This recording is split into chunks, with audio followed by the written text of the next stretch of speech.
The world's most powerful social media empire is under siege. When a whistleblower exposes secrets that threaten to destroy Facebook's reputation, Mark Zuckerberg faces the fight of his life, not just to save his company, but to salvage his legacy. As protests rise and trust plummets, one question remains: will Zuckerberg double down on his empire or risk it all to embrace transparency? Mark Zuckerberg sat in his high-tech office at California Menlo Park, reviewing the final touches on a new Facebook feature. The day seemed like any other until breaking news flashed across every major news outlet. Facebook internal leaks expose controversial practices. The headlines sent shockwaves through Zuckerberg's world. A former Facebook employee had leaked sensitive internal documents to the press, alleging that the company's algorithms not only gathered user data but also influenced global politics and worsened mental health crises. News anchors dissected Zuckerberg's leadership, questioning his ethical decisions. Social media erupted with hashtags like #BoycottFacebook and #FacebookExposed, spreading like wildfire. The world demanded answers. Was Zuckerberg's platform a threat to democracy and society? Stunned, Zuckerberg called an emergency meeting with his core team. "We need to find out who this whistleblower is and where these leaks came from," he said firmly, his voice tinged with anger. But Maria, one of his senior executives, interjected, "Mark, we can't just focus on the leak. Public trust is crumbling. If we don't address it head-on, we'll lose everything." Protests erupted in major cities worldwide. Crowds held signs that read, "Stop manipulating us," and "We demand transparency." Inside Facebook, employees were also growing restless. Many openly questioned the company's ethics, while some resigned, further fueling public distrust. Late that night, Zuckerberg sat alone in his study, watching live footage of the protests on his laptop. The faces in the crowd seemed to stare directly at him, challenging his ideals. A single question gnawed at his mind. Did I build Facebook to connect the world, or to control it? Mark Zuckerberg's office was unusually quiet, except for the rhythmic tapping of his pen against the desk.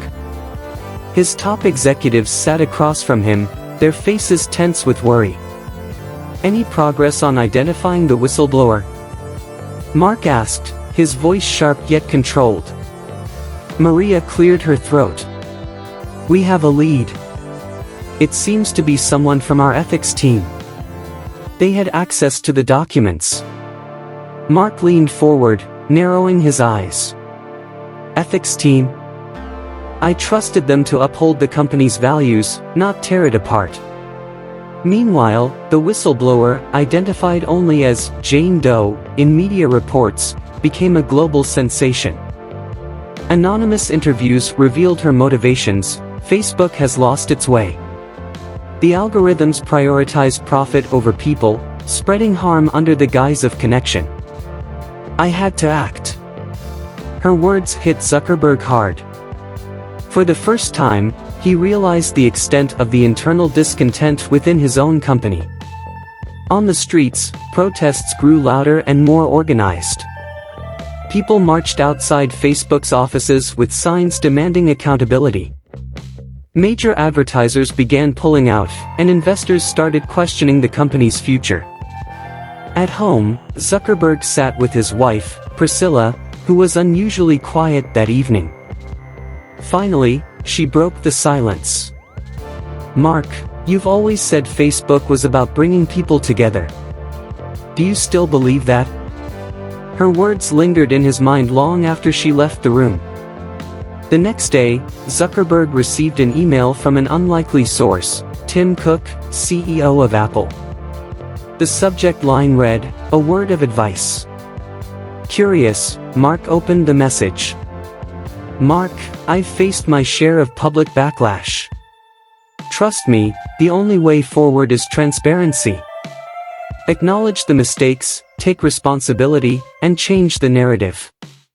Otherwise, this will bury you." Though Zuckerberg hated unsolicited advice, Tim's words struck a chord. Late one night, as Mark reviewed internal reports, he stumbled upon an email chain that chilled him. It was from someone high up in the company, subtly encouraging the controversial algorithm tweaks that prioritize divisive content. The sender, one of his closest advisors. Mark stared at the screen in disbelief. Betrayal from within, he muttered. This revelation ignited a fire in him. It wasn't just the whistleblower he had to address, it was a systemic issue within his own leadership. Mark Zuckerberg's private elevator hummed as it ascended to the executive suite. He clutched a printed copy of the incriminating email chain he'd discovered the night before. His mind raced, torn between anger and disbelief. At the top floor, he entered the expansive glass-walled conference room where only a few of his closest advisors were gathered. Among them was Andrew Calloway, his chief strategy officer and the man whose name was attached to the email chain. "Andrew," Mark said, his voice colder than usual. "I need a word. Privately." The room went silent. Andrew's usual confident demeanor faltered, but he nodded, following Mark to a smaller meeting room. Mark wasted no time.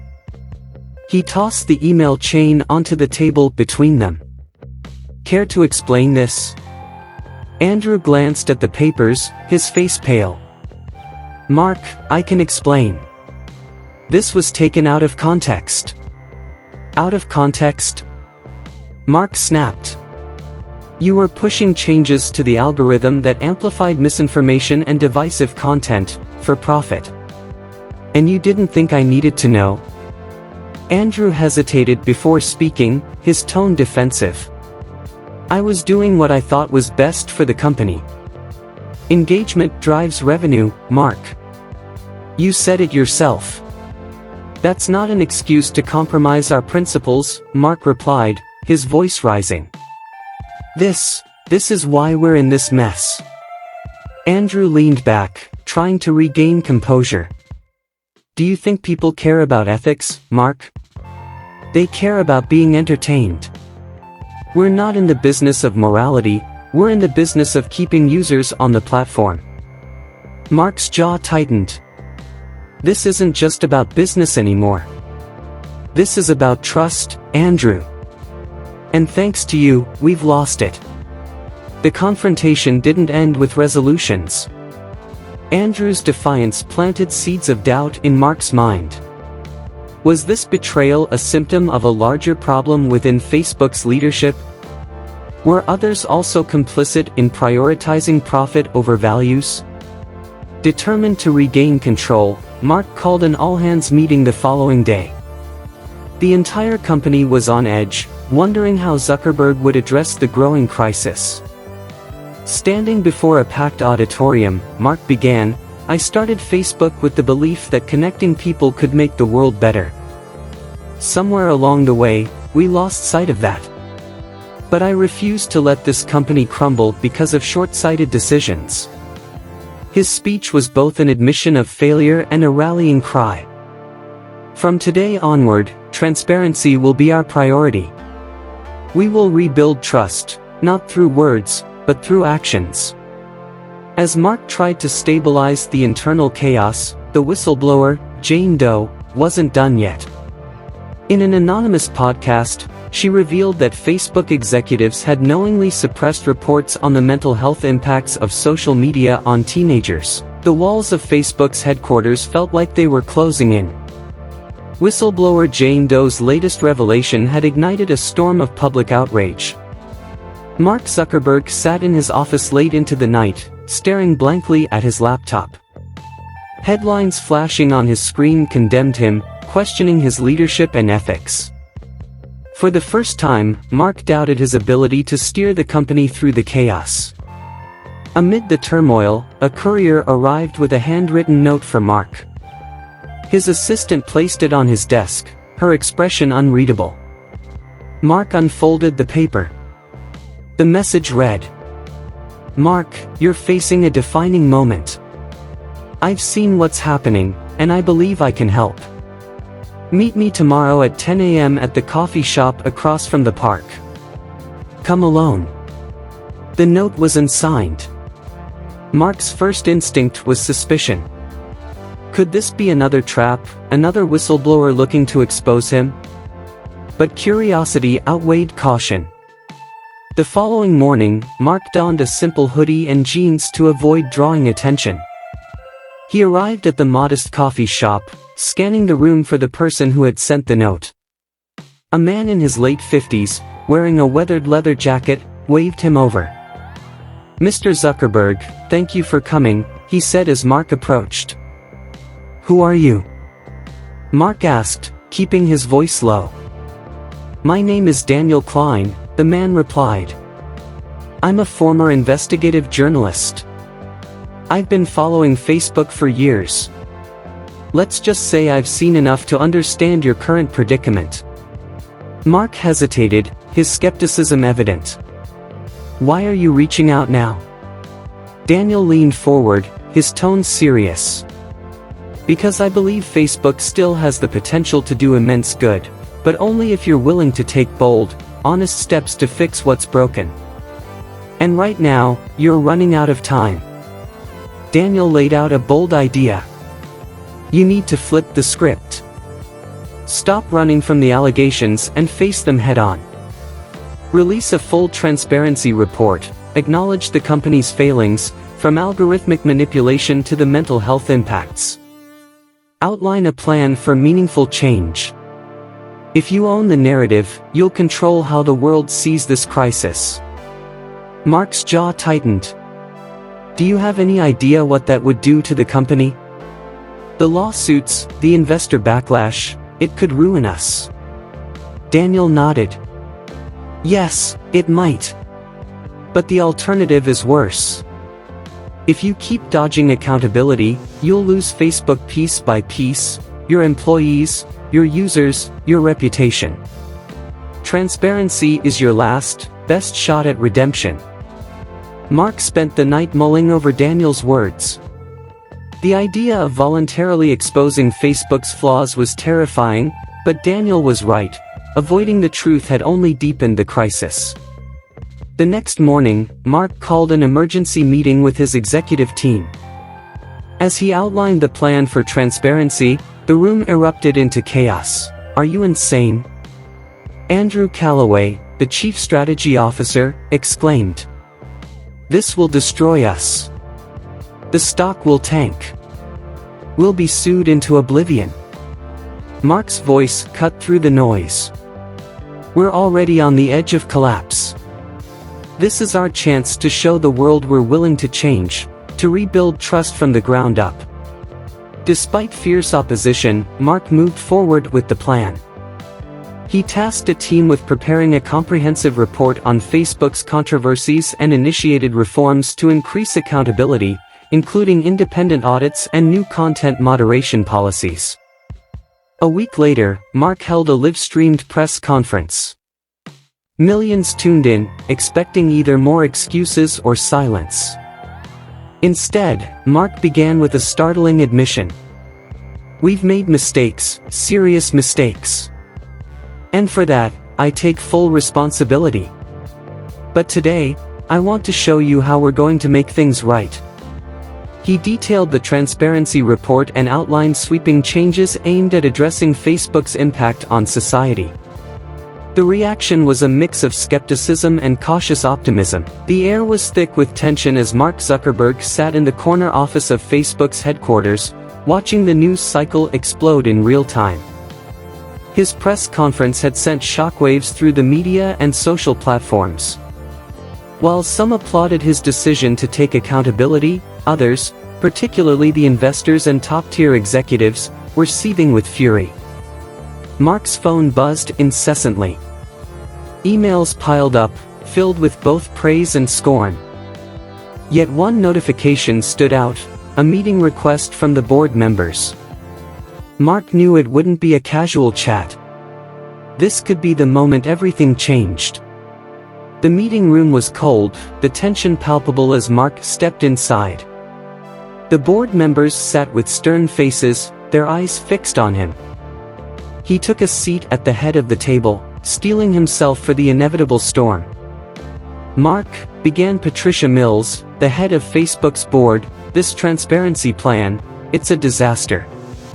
We've already seen the drop in stock prices, the negative press, and the backlash from major advertisers. You've put everything at risk." Mark didn't flinch. "I had to do it. We've been avoiding the truth for too long. This is the only way to rebuild trust with our users." Patricia's eyes narrowed. "And you think this will fix everything? You've alienated key players, and we have no idea how deep the public's disillusionment runs. The longer this goes on, the more damage we'll take.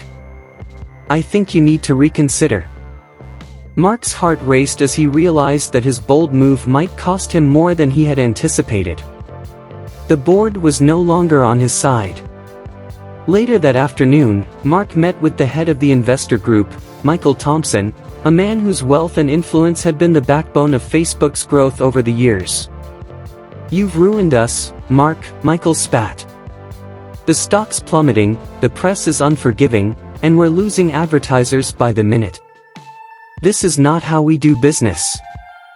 Mark tried to defend his decision, but the anger in Michael's voice was overwhelming.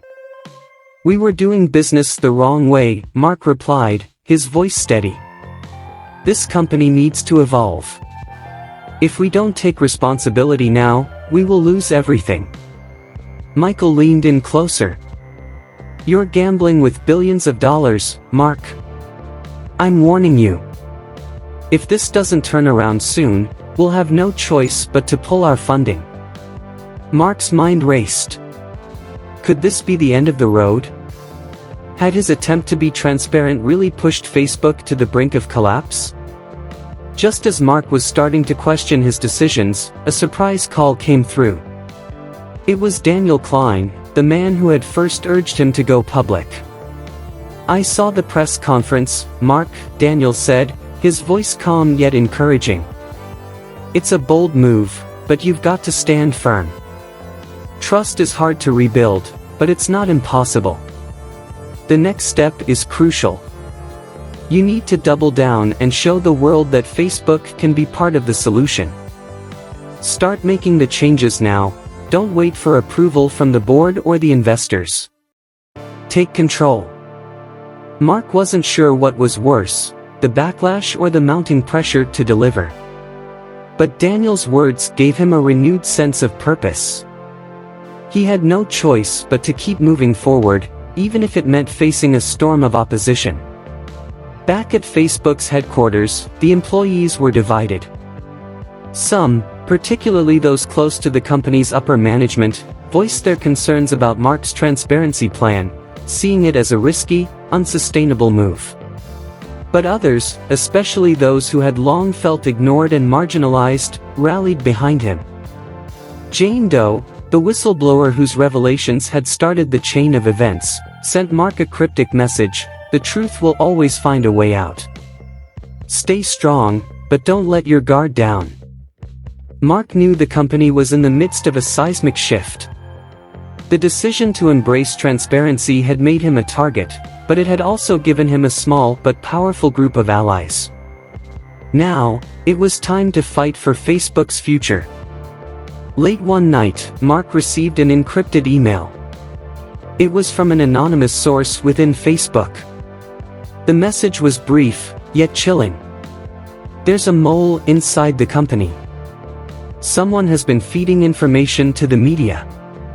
They're planning to release another batch of documents, but this time, it's worse than anything you've seen. If you don't act fast, it could bring everything crashing down." Mark's hands trembled as he read the message. A mole? Another leak? His worst fears had come true. The very people who were supposed to help rebuild Facebook's trust might now be working against him. Mark sat in his office late that night, the weight of the world pressing down on him. The mole, the idea of a traitor within the company, had been gnawing at him since he received the anonymous message. He stared at the blinking cursor on his laptop, contemplating his next move. Trust was in short supply at Facebook, and now, with the mole's information threatening to leak, Mark had to act swiftly. But who could he trust? He had always been an advocate for transparency, but now, as the very foundation of his company seemed to be crumbling, he couldn't help but feel like a fool for opening up to the world too soon. It was too late to turn back now, but the stakes had never been higher. He was about to face the ultimate test. The next morning, Mark received a text message from an unknown number. The message was simple but chilling. "I know who the mole is. Meet me at the usual place." The usual place was a small, nondescript cafe tucked away in a corner of the city. Mark had never been there before, but he had heard whispers about it, rumors of underground meetings, of people operating in the shadows. He arrived cautiously, his heart racing. The cafe was nearly empty, save for a few patrons sitting in the back. Mark scanned the room, his eyes settling on a man sitting alone at a table near the window. He was dressed in a dark jacket, his face partially obscured by a baseball cap. Mark approached the table, and the man looked up, his piercing eyes locking onto Mark's. "You're the one who reached out?" Mark asked, his voice a mix of suspicion and curiosity. The man nodded, his voice low. "I know what's going on inside Facebook, Mark. I'm your inside source. But I can't help you for free. There's a price." Mark leaned in closer, his mind racing. "What do you want?" The man smiled cryptically. "I want a seat at the table. Full access to the decision-making process. I'm the one who can expose the mole, but I need a guarantee that I'll be part of the company's future." Mark hesitated. Trust was a rare commodity right now, and making deals with shady figures was a dangerous game. But the threat of the mole was too real to ignore. He had no other choice but to play along, at least for now. "Fine," Mark said, "but if I find out you're lying, I'll expose you. Do we understand each other?" The man's smile widened. "Perfectly." As Mark walked out of the cafe, his mind was in turmoil. He had just made a deal with someone whose motives were unclear, but he had no choice. The mole's leak could be devastating. If the information got out, Facebook would be finished. Back at the office, Mark called an emergency meeting with his top executives. As he sat at the head of the table, he could feel the eyes of his colleagues on him, their judgment heavy in the air. There was no room for mistakes now. He needed to act fast. "I've received word that there's a mole in our ranks," Mark said, his voice firm. "And we're going to find out who it is before the information leaks." A murmur ran through the room as the executives exchanged nervous glances. The tension was palpable. Mark's decision to go public with Facebook's internal issues had already caused enough chaos. The last thing they needed was an even bigger scandal. "We'll need to investigate every department," Mark continued. "Everyone is a suspect. Trust no one." Little did Mark know, the mole had already made their move. Late that night, a new batch of sensitive documents surfaced online, documents that revealed Facebook's darkest secrets. The leaks were worse than anything Mark had anticipated, and the public response was swift. The news spread like wildfire, with the hashtag Facebook scandal trending across every platform. The media had a field day. The documents painted a picture of an unaccountable, money-hungry corporation, more concerned with profits than the well-being of its users. The backlash was swift, and the public's trust in Facebook plummeted even further. Advertisers began pulling out in droves, and Mark's worst nightmare was becoming a reality. As Mark paced his office, the weight of the situation bearing down on him, he received another message from the mysterious ally. "I have the name of the mole. Meet me tomorrow." Mark had no choice but to follow through. His desperation was growing. The longer the mole remained in the shadows, the more damage they would cause. But who could he trust now? Even his own team was under suspicion. The next day, Mark met the mysterious man once again. This time, the stakes were even higher. Mark had to find out who the mole was before they completely dismantled everything he had worked for. As the man handed Mark a slip of paper with a name written on it, Mark's heart sank. The name was familiar. It was someone within his inner circle, someone he had worked with for years. He had trusted them implicitly. Could it really be? Could someone so close to him have betrayed everything? Mark's hands trembled slightly as he stared at the name on the piece of paper, the name of the mole. He had trusted this person implicitly, shared his deepest worries, and built a relationship that had seemed unbreakable. But now, that trust was shattered in an instant. His mind raced. Could it really be them? Could someone so close to him have been the one leaking sensitive company information? The thought was unbearable, but the evidence was inescapable. It was hard to ignore the signs. The timing of the leaks aligned with certain meetings and conversations he had had with this individual. Everything pointed back to them. But Mark wasn't ready to jump to conclusions. Not yet. He had to be sure. He couldn't afford to make a mistake. The stakes were too high. The company was on the edge of collapse, and the public outcry was reaching a fever pitch. Mark's thoughts were interrupted by a knock on his office door.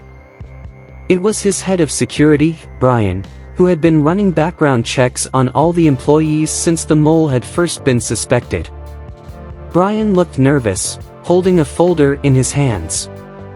"Boss," Brian said quietly, "you need to see this." Mark motioned for Brian to come in and shut the door behind him. As Brian handed over the folder, Mark flipped it open, his eyes scanning the contents. What he saw made his blood run cold. There were emails, messages, and other evidence linking the person he had trusted most to the recent leaks. It was clear now. The mole was someone within his own company. "Are you sure about this?" Mark asked, his voice barely above a whisper. His mind was reeling from the shock. "Positive," Brian said, his voice filled with regret. "I've checked and double-checked. Everything leads back to them." Mark sank into his chair, his thoughts swirling. He had been betrayed, but now wasn't the time to feel sorry for himself. He had a company to save, and every minute counted. The leaks had already done significant damage, but if he didn't act quickly, the situation could spiral out of control. He needed to confront the mole, and fast. Mark made the decision. He would meet with the mole, face to face, and find out why they had done this. He had to know what motivated them, what their endgame was. He couldn't let them destroy everything he had built, but he also couldn't let this person get away without answers. He arranged a secret meeting in one of the company's secured, off-the-grid locations. It was an old conference room, far from prying eyes and ears. As he sat there, waiting, he couldn't shake the sense of dread that had settled in his stomach. He had never imagined this moment would come. The betrayal was too close to home. Finally, the door creaked open, and in walked Sarah, one of his most trusted employees. She had worked alongside Mark for years, helping him with some of the company's most sensitive projects. Her eyes, once full of trust, now seemed cold, calculated. "Sarah," Mark said, his voice a mixture of disbelief and anger, "I didn't want to believe it. But it's true, isn't it? You've been the one leaking information about the company." Sarah remained silent for a moment, her gaze unwavering. Then, a smirk crept onto her lips. "You don't get it, do you, Mark?" she said, her voice calm but dripping with disdain. "This company was never about helping people. It was about controlling them. It was about power, and you were the puppet master. I was just playing my part." Mark's heart pounded in his chest. This wasn't the Sarah he knew. This was someone else, someone who had clearly been hiding a darker side for a long time. Why? Mark asked, struggling to maintain his composure. Why would you do this? I trusted you. Sarah leaned forward, her eyes cold as ice. Because you were blinded by your own ambition, Mark. You wanted to change the world, but you never cared about the people who helped you get there. The truth is, I wanted to expose the hypocrisy, and I wanted to see it all fall apart. And now, it's happening. Mark's mind raced. He had always been so focused on the bigger picture that he had failed to see the cracks within his own company. The betrayal cut deep, but it wasn't just about Sarah's actions, it was about the bigger truth she had revealed. Had he truly been so blinded by his ambitions that he couldn't see the consequences of his own decisions? Had he neglected the people who had made Facebook what it was? I never thought you'd go this far, Mark said quietly, his voice full of pain. Sarah's smirk faded, and for a moment, Mark saw a flicker of something: regret? Guilt? It was gone as quickly as it had appeared. You never did, Sarah replied coldly. But it's too late now. You've created something that can't be undone. And it's all falling apart. Mark sat back, processing her words. He had built a massive empire, but at what cost? The more he thought about it, the more he realized that Sarah wasn't the only one who had been manipulated by the company's rise to power. Perhaps, in his quest for success, he had lost sight of the very things that mattered most. Mark's heart raced as Sarah's words echoed in his mind.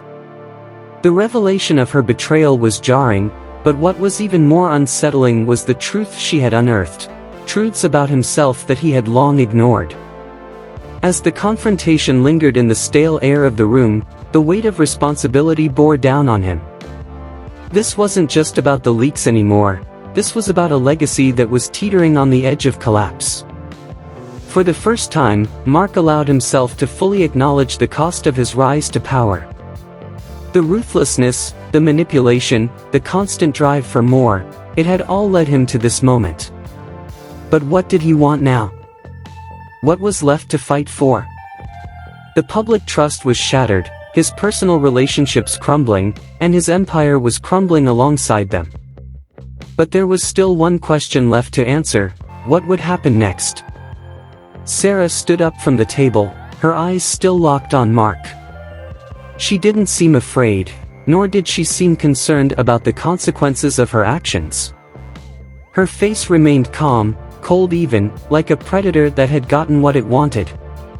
She had played her part and won, at least for the moment. I did what I had to do, she said, her voice unshaken. You can't undo it now. The leaks are out.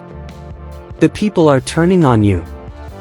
All I wanted was for you to feel what it's like to lose control. Mark sat still for a moment, his mind reeling. He knew what she was saying was true. He had been so fixated on the endgame, the success, the recognition, the glory, that he had failed to see the cracks growing beneath the surface. Those who had helped him get there, those who had put their trust in him, were now left behind, discarded in the pursuit of greater power. But it wasn't too late. Mark could still do something, anything, to right the wrongs. He may have lost Sarah's trust, but he wasn't about to lose the fight for his company. His employees, his family, the millions of people who had believed in him, they deserved better. He couldn't let it all fall apart without a final fight. Mark's gaze shifted to the documents on the table, the evidence of the leaks, the contracts, the data that had been exposed. But he knew this was just the surface. The real damage was deeper, within the culture he had helped create. The company had become a machine, churning out profits without regard for the people who had built it. It was time for change, but where would he start? I won't let you win, Sarah, Mark said, his voice steady, his resolve hardening. I've made mistakes, yes. But I'm not done yet. Sarah's lips curled into a bitter smile. You think you can fix it? You think you can undo everything I've done? You're too late, Mark. It's over. Mark didn't flinch. He knew the road ahead would be difficult, but it was the only road left to him. If he wanted to rebuild, he would have to face the truth about himself, the company, and the people who had supported him. He couldn't undo the damage, but maybe, just maybe, he could begin to heal what was left. Mark stood up, gathering the evidence in front of him, his mind now set on a new course. The first thing he had to do was clean house. The company couldn't survive under the same leadership, not with the same culture of secrecy and manipulation. He would make changes, drastic ones. He would ensure that his employees, those who had stayed loyal, who had worked tirelessly to build the company, would never again feel as though they were disposable. But it wasn't just about the company. It was about his legacy. Mark had to repair the damage done to the public's perception of him. He had to show them that he could be a leader who cared, a leader who made mistakes but was willing to learn from them. It wouldn't be easy, but he was ready to fight. Sarah, you've done your worst, Mark said, his voice resolute. But this is far from over. You'll see that, soon enough. Sarah's smile faded as she turned and walked toward the door. She didn't look back. She didn't need to. She knew the game was over, but Mark wasn't finished yet. As Sarah left, Mark picked up the phone and dialed a number. He needed to act quickly, and he needed the right people on his side. The company could still be saved, but it would take time. He would need a team of advisors, those who had the vision to help him rebuild and the integrity to do it right. The world was watching. Every move he made would be scrutinized. But Mark was no longer afraid. He had faced the consequences of his actions and now, he would face the future. The first step was to regain the trust of his employees and the public. Mark's first public statement would be crucial. It had to be heartfelt, transparent, and most importantly, it had to be sincere. He would admit his mistakes, but he would also show them that he was willing to change, for the better. And so, with a heavy heart but a determined spirit, Mark set out to face the world once again. It wouldn't be easy, but the journey of redemption had to start somewhere. The sun was setting on Mark's office, casting a warm glow across the city. But inside, the atmosphere was cold, tense, suffocating. Mark had always been someone who thrived on control. Every decision, every move, every word he spoke had been calculated to perfection. But now, as he stood in front of his shattered empire, he felt like a stranger in his own world. The phone calls had started coming in, board members demanding answers, employees questioning their futures, the media circling like vultures, waiting for their next story. The leaks had been catastrophic, yes, but what had hurt more was the realization that Sarah had manipulated him into a corner where he had no easy way out. He had trusted her, and now, she had not only exposed his company's darkest secrets but also stripped him of the last bit of power he had. But Mark wasn't going to let this define him. He had been through worse. He had survived scandals before, built this empire from nothing. It was time to fight back. There was still a way to reclaim what he had lost, but it wouldn't come easily. The first step was admitting the truth to his people, something he had avoided for so long. Mark stood in front of the mirror, adjusting his tie, his reflection staring back at him with a mixture of frustration and determination. He knew what he had to do next. The press conference had been scheduled, and the world was waiting for his response. This wasn't going to be just another corporate statement, this had to be real. It had to be personal. He had spent years building a reputation of invincibility. Now, that reputation was in ruins. But in a way, he felt liberated. The lies were over. The time for hiding behind facades was gone. This was his moment to take ownership of his mistakes. As he walked to the podium, the hum of the reporters' cameras filled the room, the flashbulbs popping like gunshots. He could feel the weight of their gazes, the judgment in their eyes. This was the moment where he would either rise or fall. "Good afternoon," Mark began, his voice steady but low. "I stand before you today as a man who has made mistakes.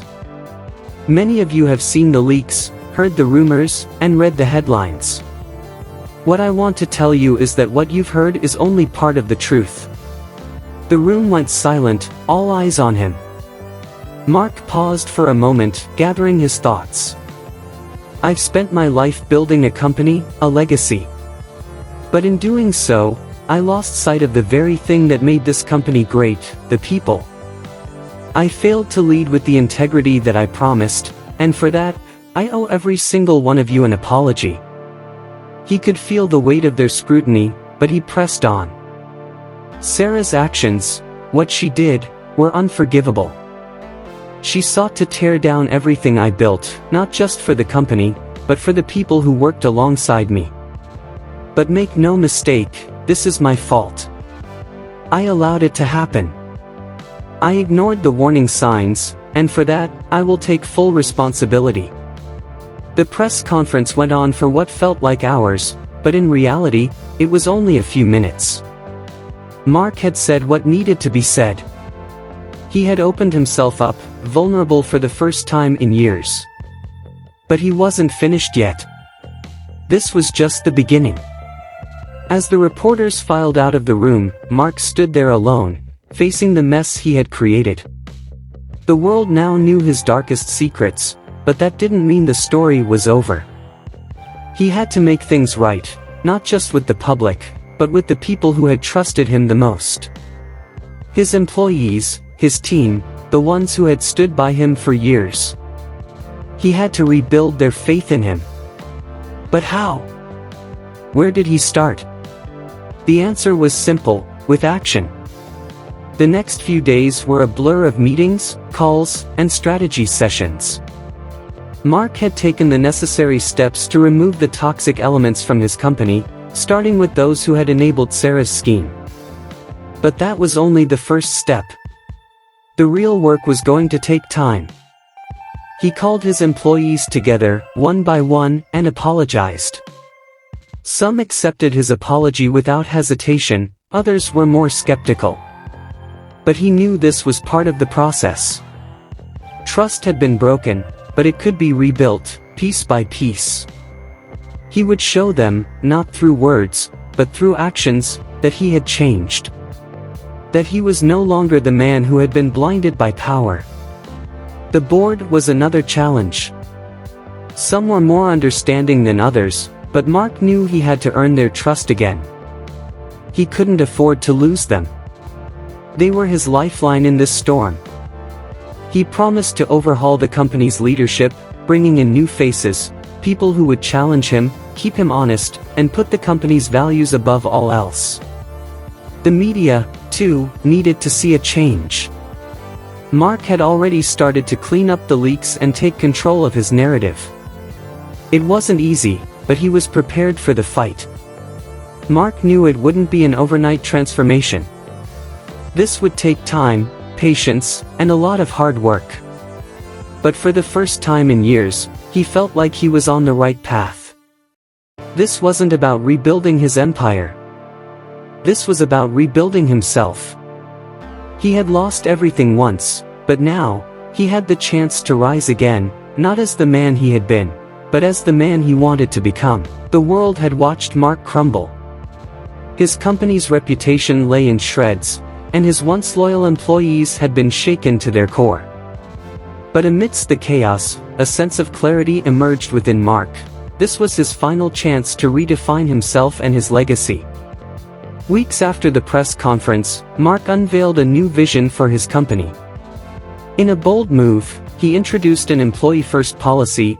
Every worker would now have access to better healthcare, education, and a profit-sharing plan. He wanted his people to know they weren't just cogs in the machine, they were the heart of the business. At first, the response was mixed. Some believed Mark was only making these changes to salvage his reputation, while others cautiously welcomed the new approach. But over time, the sincerity in his actions began to shine through. Mark personally visited his teams, working alongside them to rebuild not just the company's image, but also their trust in him. His humility and persistence inspired those who had once doubted him to give him a second chance. As Mark's efforts gained traction, he received an unexpected call. Elon Musk. "I heard about what you're doing, Mark," Elon said. "It's rare to see someone own up to their mistakes like this. If you're serious about transforming your company, I'd like to help." Mark was stunned. Elon Musk, a man he had long admired, was offering to support his journey of redemption. Together, they brainstormed innovative ways to modernize the company, from adopting sustainable practices to introducing cutting-edge technology. This partnership brought a wave of positive publicity. Employees felt reinvigorated, stockholders began to trust Mark's vision again, and the media shifted their narrative. Despite his progress, Mark knew there was one loose end he had to address: Sarah. He arranged to meet her in a quiet cafe, away from the public eye. When she walked in, her expression was unreadable. "You win, Mark," Sarah said flatly as she sat down. "This isn't about winning or losing," Mark replied. "I made mistakes. I let my ego blind me, and I created the conditions that allowed you to hurt this company. But that doesn't excuse what you did." Sarah looked away, her defenses wavering.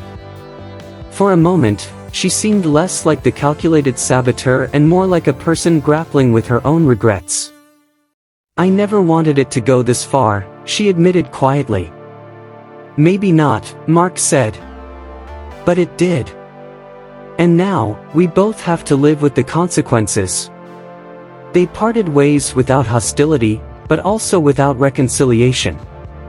Mark knew that some bridges couldn't be rebuilt. Months later, the company celebrated its revival with a massive event. Employees, investors, and even former critics gathered to witness the unveiling of the company's new headquarters, a symbol of its transformation. As Mark stood on stage, he reflected on the journey that had brought him here. He had lost so much, but he had gained something far more valuable: a sense of purpose rooted in humility and accountability. "This isn't just a new chapter for the company," Mark said, addressing the crowd. "It's a new chapter for all of us. Together, we're not just rebuilding, we're creating something better than we ever imagined." The audience erupted into applause. For the first time in years, Mark felt a genuine sense of pride, not in his achievements, but in the people who had stood by him and the future they were building together. Mark's transformation became a beacon of hope for others in the business world. His story wasn't just about failure and redemption, it was about the power of taking responsibility, learning from mistakes, and embracing change. In the end, Mark realized that his true legacy wasn't the empire he had built, but the lives he had touched and the example he had set for others. Thank you for watching Elite Unfolded, where we unravel the untold and unfold the extraordinary.